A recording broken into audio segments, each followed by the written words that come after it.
샬롬. 출애굽기 강의 88번째 나는 행복해요 찬양합니다.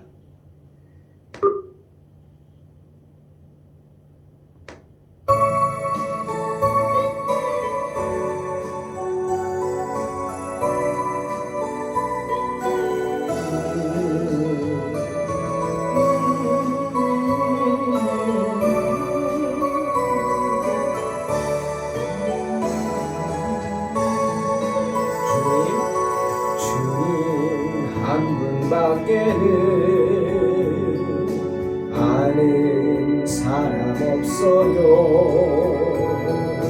가슴 깊이 숨어있는 주를 사랑하는 마음, 주님 한 분밖에는 기억하지 못해요. 처음 주를 만난 그날 울며 고백하던 말, 나는 행복해요. 죄사함 받았으니 아버지 품 안에서 떠나 살기 싫어요. 나는 행복해요. 사랑이 샘솟으니 이 세상 무엇이든 채우고로 남아요. 주님 한 분밖에는 사랑할 리 없어요. 작은 가슴 뜨거우게 주님 피가 흘러요. 주님 한 분밖에는 약속한 게 없어요. 나를 믿고 따르는 자 반석 위에 서리라. 나는 행복해요. 죄사함 받았으니 아버지 품 안에서 떠나 살기 싫어요. 행복해요. 사랑이 샘솟으니 이 세상 무엇이든 채우고로 남아요. 아멘. 주님 안에서 행복한 줄로 믿습니다. 출애굽기 25장 1절로 9절입니다. 공독합니다. 여호와께서 모세에게 말씀하여 이르시되 이스라엘 자손에게 명령하여 내게 예물을 가져오라 하고 기쁜 마음으로 내는 자가 내게 바치는 모든 것을 너희는 받을지니라.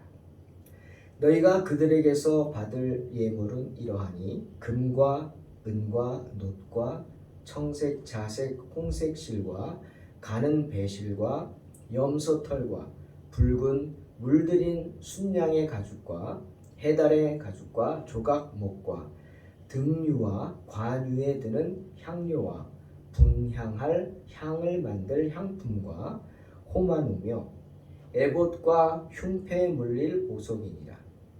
내가 그들 중에 거할 성소를 그들이 나를 위하여 짓되 무릇 내가 내게 보이는 모양대로 장막을 짓고 기구들도 그 모양을 따라 지을지니라. 아멘.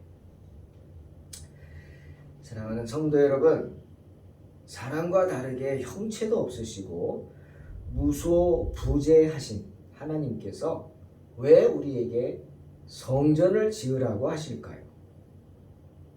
또 무엇을 드시지도 못하고 소유하지도 않으시는 하나님께서 왜 우리에게 재물을 바치라 하실까요? 한번 생각해 보셨습니까?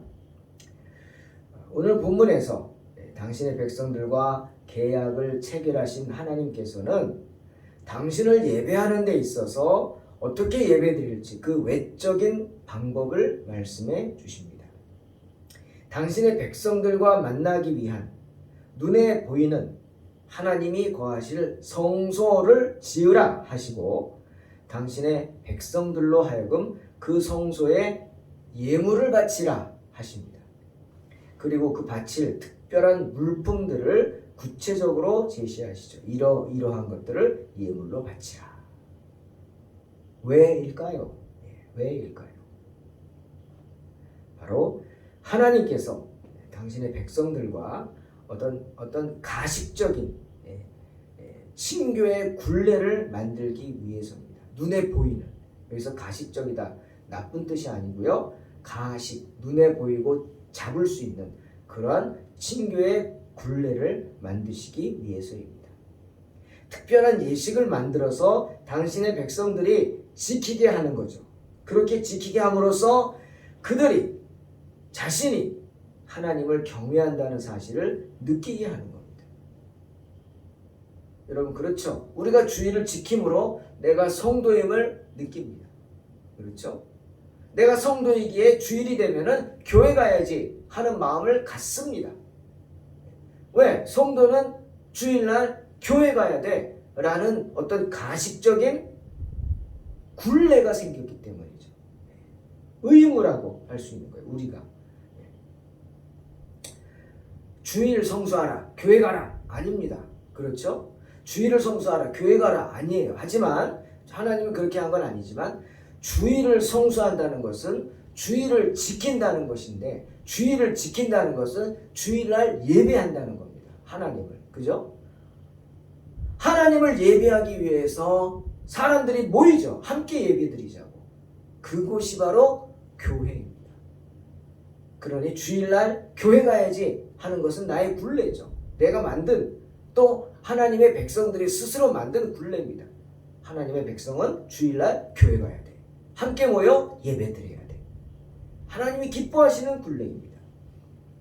그렇게 어떻게 보면 특별한 예식이죠. 그런 걸 만들어서 당신의 백성들이 지키게 합니다. 너희가 지키지. 그러면 지키는 사람들로 하여금 스스로 내가 하나님을 경외해. 내가 하나님을 예배해. 하는 사실을 느끼게 하기 위해서 하나님은 성전을 만들라 하시고 하나님께 예물을 드리라 하시는 겁니다. 그 말씀에 순종하는 그들의 믿음의 모습을 하나님께 보여드리게 하기 위해서입니다. 제가 한번 말씀드린 것 같아요. 제 가정 이야기를 했지만 저는 믿지 않는 가정에서 태어나서 저희 아버지는 장남이 아니셨죠. 그래서 큰 집이 아니라 다행이죠. 큰 집에서는 참 제사를 열심히 드렸어요. 사촌 형은 절에서 결혼식을 하더라고요. 그래서 절에서 결혼식 하는 것도 가봤어요. 안 갈 수가 없죠. 제사를 많이 드렸죠. 저는 아버지 따라서 제사를 아버지가 꼭 가시잖아요. 갔습니다. 하지만 참여했죠. 제 나름대로는 효도하는 거예요. 아버지를 기쁘시게 해야죠. 다 주일이면 도망가죠. 일요일이라고 그랬죠. 도망가는데 저는 따라 나섰어요. 그게 아버지가 제가 기특했나 봐요. 장남이 다르다 그러시더라고요. 가면 제사에 참여하라 그러면 전 너무 싫었어요. 그럼 할 수 없이 뭘 했냐면 술잔에 따라야 된대요. 강요합니다. 제가 그거는 어떻게 할 수 없이 했는데 술잔을 이렇게 잔을 하면 술 따라서 이렇게 뭐 제사상에 드리면은 그걸 그 앞에서 이렇게 돌리더라고요. 그 오른쪽으로 돌려야 돼. 오른쪽으로. 비빔면은 아닙니다. 오른쪽으로 돌리는데 제가 어떻게 했는지 왼쪽으로 돌렸던 것 같아요. 한번. 그랬더니 큰아버지가 난리를 치는 겁니다. 난리를 치는 겁니다. 어떻게 그렇게 하냐고 막. 귀신에게 술을 바치는 것도 물론 조상신이죠. 방향이 있다는 거예요. 술을 바치고 돌리는 방향이 있고 횟수도 있고 그걸 지키지 않으면 큰일 난다는 거예요. 조상신에게 밉보여서 화를 당한다는 거예요. 참 그런 귀신은 그런가 봐요. 밉보이면 화를 당한대요. 그래가지고 참 혼났습니다. 제가 그날 이후로 안 합니다. 안 했습니다. 아버지가 역시 아버지가 저를 편드시더라고요. 저를 막 혼내니까 아버지가 막 화를 내시더라고요. 큰아버지한테 형님이죠. 막 화를 내고 애가 그럴 수도 있지. 그러냐고. 성은이 하지마 나와 그러더라고요. 그래서 그때부터 저는 전혀 참여 안 하고 옆에 서 있기만 했어요. 여러분 귀신에게 밉보이면 화를 당한대요. 그래서 귀신에게 제사를 드릴 때도 아주 열심히 합니다. 귀신에게도 그럴진데 여러분 살아계신 하나님께 나아가서 제사를 드리는 일에 예배를 드리는 일에 예법이 없겠습니까? 근데 성경에 예배를 이렇게 드려라 예법이 나오진 않습니다. 어떤 뭐 전승되는 것도 특별한 거 하나밖에 없어요. 성찬에 대한 것만 주님이 친히 보여주셨죠. 그것만 있지 세례와 성찬에 대한 것만 있지 다른 건 없고 어떤 여인이 물어보죠. 사마리아 여인이 어떻게 해야 당신들은 뭐 이 산에서도 드리지 말고 저 산에도 드리지 말고 뭐 어쩌고 어떻게 하냐. 그럴 때 주님이 그랬어요. 예배 드리는 자는 신령과 진정으로 드리라. 참 이것이 쉬운 것 같은데 어려운 겁니다. 하나님께 예배 드리는 자는 신령과 진정 때문에 어떤 예배 뭐 정식적인 형식이라는 건 없지만 많은 분들이 서로 공통적으로 갖추어가는 예배 의식들이 있습니다. 저희 교회에서 드리는 예배 의식이 어떻게 보면 장로교의 정통 예식 가운데 하나죠. 제가 그걸 따르려고 합니다. 그래서 어딜 가든 우리 장로교 예배 가면 조금 순서가 바뀐 건 있지만 뭐 헌금을 앞에 드리고 뒤에 드리고 뭐 찬양을 앞에 하고 뒤에 하고 뭐 이런 것들 친교를 앞에 하고 뭐 광고를 앞에 하고 뒤에 뭐 그건 내 목사님의 목회 스타일이죠. 그건 뭐 어쩔 수 없지만 하여튼 그래도 광고도 있고 친교 시간도 있고 성경 봉독도 있고 성시교독도 우리는 지금 성시교독은 하지 않지만 성시교독도 있습니다. 그것도 했었는데 제가 조금 개척교회다 보니까 작은 교회다 보니까 좀 뺐습니다. 저희도 규모가 갖춰지면 집어넣어서 해야 합니다. 신령과 진정으로 드리는 거예요. 그러니 중요한 것은 예배를 드리는 격식 물론 정해진 건 없지만 어떤 격식이든 그 격식을 수행함에 있어서 예배 드리는 사람들의 경건함은 물론이거니와 그 행동 또한 중요하다. 예배 드리는 자의 자세가 정말 중요하다. 여러분 모세가 시내산 정상 구름 속에 들어가서 40일을 머물면서 하늘나라에 대해서 정말 매우 영광스러운 하나님의 모습들도 보고 들었겠죠. 하지만 그것들을 어떻게 모세가 말로 표현할 수 있겠습니까? 여러분 그 자연의 아름다움을 보고 어떻게 말로 표현합니까? 말로 표현할 수 있습니까? 그냥 우리 말로 아름답다 뭐 팬타스틱 뭐 이러든지 그 이상 뭘 어떻게 하겠어요? 마찬가지입니다. 모세도 표현할 수 없고 또 말로 표현하기에 합당하지도 않고 가능하지도 않았을 것입니다. 하지만 모세는 분명한 메시지를 증거하고 있죠. 뭡니까? 하나님께 제사를 드리는 자는 예물을 바쳐야 한다는 거예요. 그게 뭐냐? 자신의 헌신을 증명하기 위해서 예물을 가져와야 한다. 분명한 메시지. 2절 이스라엘 자손에게 명령하여 하나님의 명령이죠. 내게 예물을 가져오라 하고 기쁜 마음으로 내게 내는 자가 내게 바치는 모든 것을 너희는 받을지니라. 왜? 물질, 돈이 오늘날 사람들의 우상이죠. 그 물질을 얻기 위해서 자기 생명을 드리죠. 무슨 소리냐? 시간을 바친다는 건 생명 드리는 겁니다. 여러분이 나와서 예배 드리는 것은 여러분의 생명을 드리는 거예요. 왜? 시간을 드리는 거니까. 우리의 시간이 뭐 무신장입니까? 무한정입니까? 아니잖아요. 우리는 70이요, 80, 90 정해진 시간을 살아갈 뿐입니다. 배터리예요. 저희는 배터리와 같아요. 그 시간이 지나서 배터리 약 떨어지면 안 되는 거예요. Out of order, 고장 나버려요. 예? 마찬가지입니다. 그러니 하나님께서 가장 중요하게 보시는 것은 예물을 드리는 그 마음의 중심입니다. 크기가 아닙니다. 무엇을 드리느냐, 얼마나 많이 드리느냐, 그거는 본인이 하는 말. 믿음대로 될지어다. 예, 아멘. 믿음대로 되는 거고, 하나님은 뭘 보냐? 중심을 보십니다. 때문에 사도 바울도 고린도후서 9장 6절에서 말하죠. 적게 심는 자는 적게 거두고 많이 심는 자는 많이 거둔다.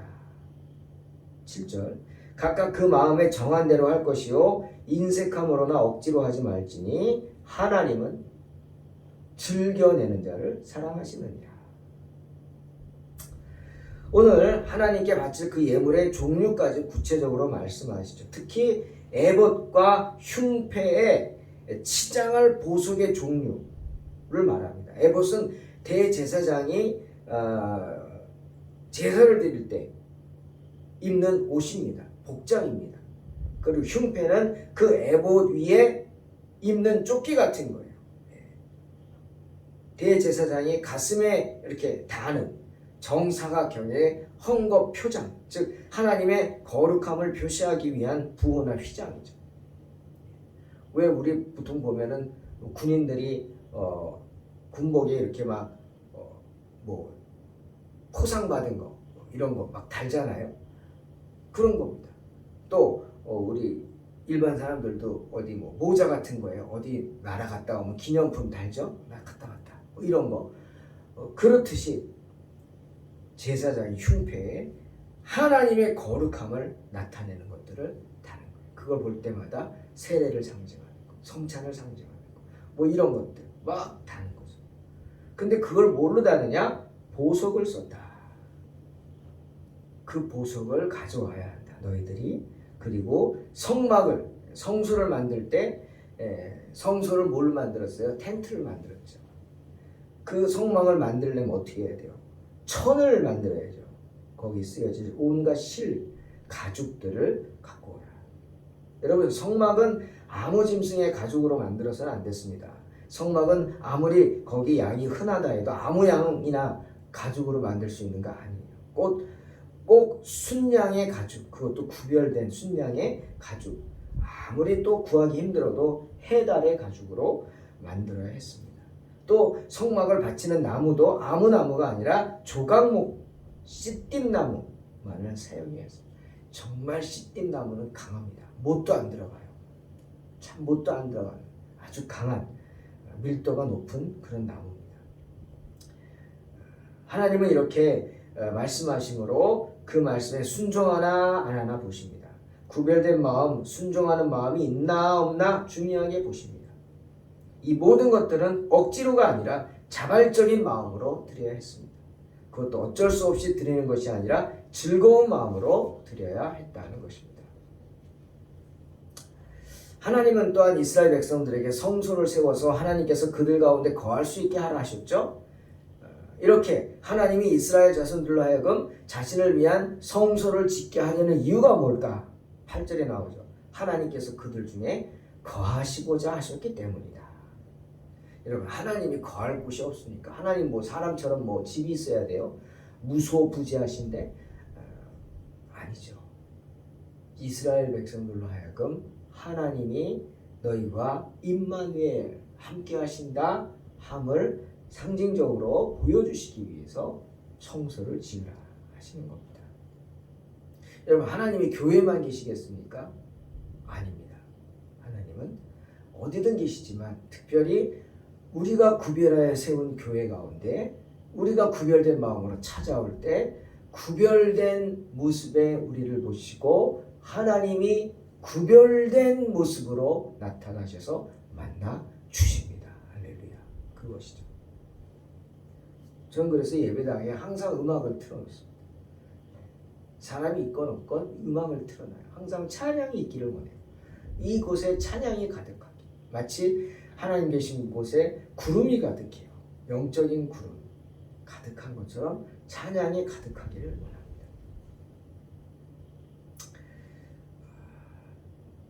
하나님은 이스라엘 백성들을 선택하셨죠. 그리고 친히 그들의 왕이 되기를 원하셨습니다. 그리고 그들이 하나님께 경건한 예배를 드리는 데 필요한 몇 가지 일반적인 규율들과 더불어 그들 자신과 그들 상호 간의 관계를 다스리는 데 필요한 율법 주셨습니다. 그리고 이제는 당신 자신을 위한 그의 왕궁이 그들 가운데 세워지도록 명령하고 계시죠. 이 왕궁은 성경에서 어떻게 표현해요? 성소라 그러고 거룩한 곳이라 그러고 또 거룩한 처소라고 불리웁니다.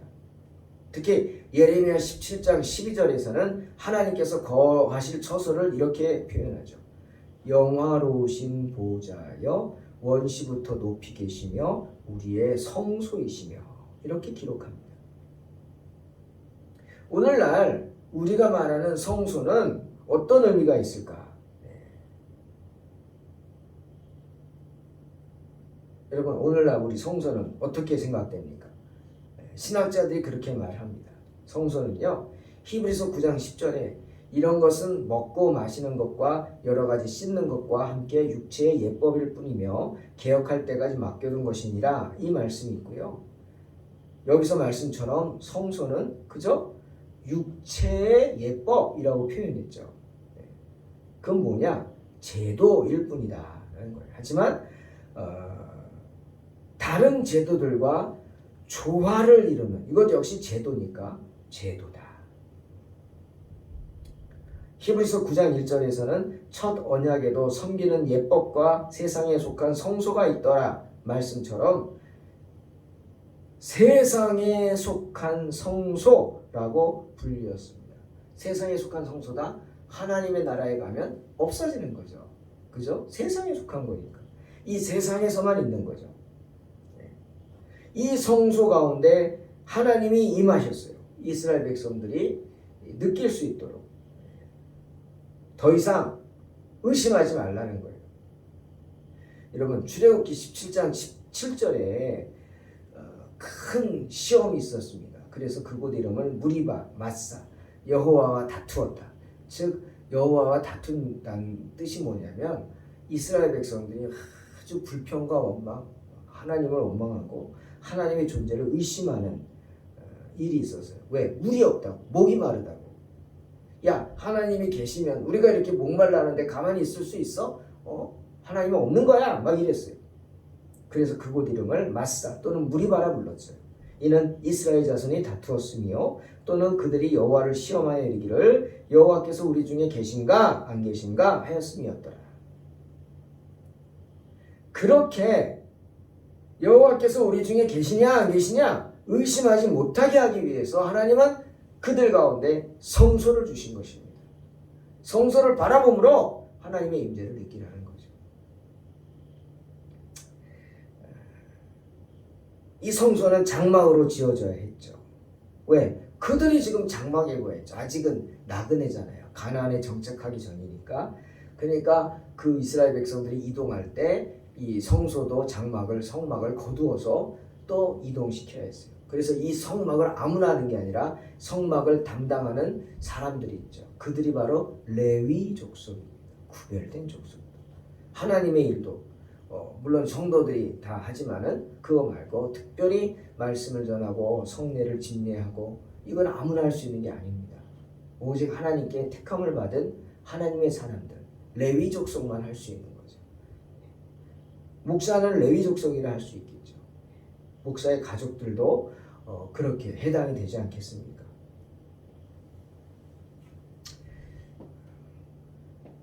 또 성소에 나오는 백성들은 그냥 나오면 안 됩니다. 꼭 하나님을 경외하는 마음으로 예물을 드리도록 했어요. 우리가 주일날 예물을 드리는 이유가 있어요. 그렇죠? 예물을. 요즘 방송으로 예배 드리는 거 있어요. 그죠? 참 목사님들 고민 많습니다. 이 방송을 없애야 되는데 왜? 편하니까 점점 편해지니까 코로나 핑계로 특별히 무슨 일이 있으면 모르겠지만 그렇지 않은 분들이 많다는 거예요. 방송을 핑계로 예배를 당을 안 나오고 방송으로 예배 드렸다 그래요. 네? 그럼 뭘 안 해요? 헌금 안 합니다. 거의 헌금 안 합니다. 그죠? 교회 열심히 나오는 분들도 심지어 교회 중직자들도 방송 예배 드리고 헌금 안 하는 분들이 많아요. 이거 큰 문제가 되는 거죠. 돈의 문제를 떠나서 마음의 자세입니다. 왜? 주님은 분명히 하나님의 성소에 나올 때 예물을 가지고 나오는 거예요. 하나님께 드리는 예물이잖아요. 그 마음이거든요. 그 마음을 뺏기는 거예요. 쉽게 말하면은 여호와의 이름을 망령되이 일컫는 죄입니다. 경홀히 여기는 거죠. 하나님을. 이런 죄를 범치 마시기를 바랍니다. 성소는 상징적인 것으로 생각되었습니다. 왜냐하면 히브리 9장 24절에 그리스도께서는 참 것의 그림자인 손으로 만든 성소에 들어가지 아니하시고 바로 그 하늘에 들어가사 이제 우리를 위하여 하나님 앞에 나타나셨다 말씀하시죠. 그러니 손으로 만들어지는 성소들은 참 것의 그림자예요. 참이 나타나면 크림자가 없어지는 거죠. 그리스도는 육신을 입으시고 육신을 통해 구속하셨습니다. 그러므로 그리스도의 이 몸은 더 크고 온전한 장막이 될 것입니다. 히브리 9장 11절 그리스도께서는 장래 좋은 일의 대제사장으로 오사 손으로 짓지 아니한 것 곧 이 창조에 속하지 아니한 더 크고 온전한 장막으로 말미암아 염소와 송아지의 피로 하지 아니하고 오직 자기의 피로 영원한 속죄를 이루사 단번에 성소에 들어가셨느니라 말씀하십니다. 요한복음 1장 14절 말씀이 육신이 되어 우리 가운데 거하심에 우리가 그의 영광을 보니 아버지의 독생자의 영광이요 은혜와 진리가 충만하더라 말씀하십니다. 이처럼 예수님은 이 말씀이 육신이 되신 분이고 장막 안에 거하듯이 우리 가운데 거하여 오늘도 우리와 함께 하시는 줄로 믿습니다. 그리고 마지막으로 이 성소를 짓는 것들은 사람들이 그냥 아무렇게나 짓는 것이 아닙니다. 모든 것들을 하나님으로부터 지시를 받아야 했습니다. 교회 건축은 때문에 정말 축복받는 일이고요. 교회를 건축하고 설계하는 분들은 정말 하나님의 복을 받게 될 줄로 믿습니다. 그러니 교회를 건축할 때 관계되는 분들은 장사 속으로 하면 안 됩니다. 물론 이윤을 추구하지 말라는 게 아닙니다. 이윤이 있어야죠. 하지만 이윤을 내도 하나님 보시기에 부끄럽지 않게 해야 되고 하나님의 성전을 속이는 그런 일, 재료를 속이고 그런 죄를 범하면 안 됩니다. 그 죄가 그들의 자손에게까지 가기 때문이죠. 무서운 말입니다.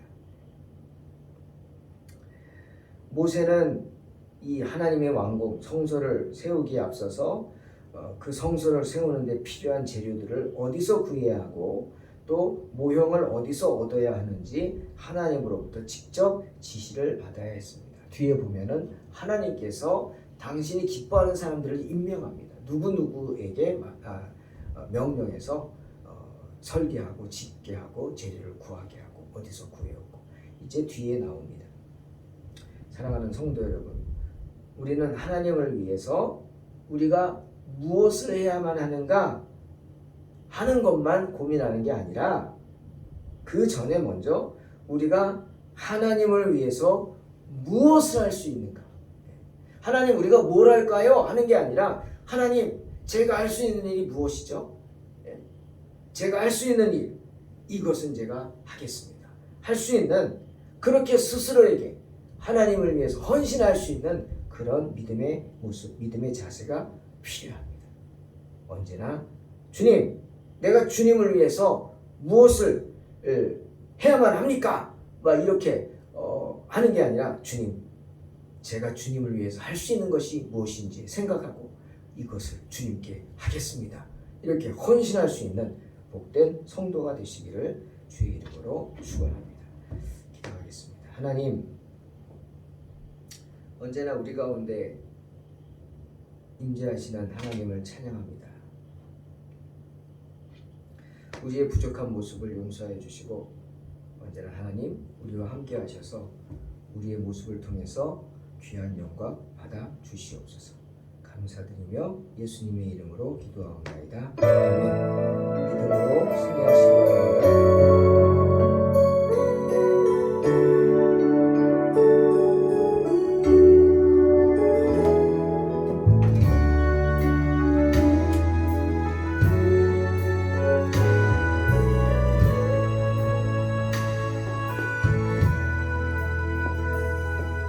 주님